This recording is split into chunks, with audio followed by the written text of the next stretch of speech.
morning, my name is Scott Bretthauer and I'm an extension specialist in application technology with the Department of Agricultural and Biological Engineering at the University of Illinois, Urbana-Champaign. My email address is sbrettha@illinois.edu. What I'm going to be talking about here this morning is the realities of spray drift regulation.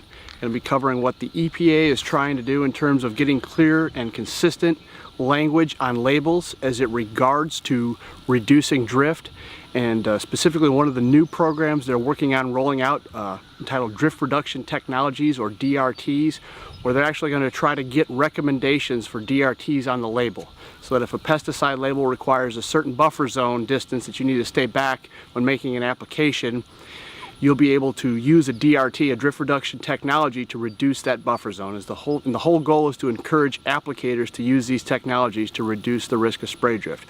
Also going to be covering some of the things that are happening specifically within the state of Illinois, including the Drift Watch website, which is a website where growers of specialty crops can go and register their crops, the location and the type of crop, and then applicators can go check that website to make sure if they're going to be spraying a pesticide near those fields, they are very much aware of what specialty crops are growing there. So the whole goal is to try to initiate communication to reduce drift.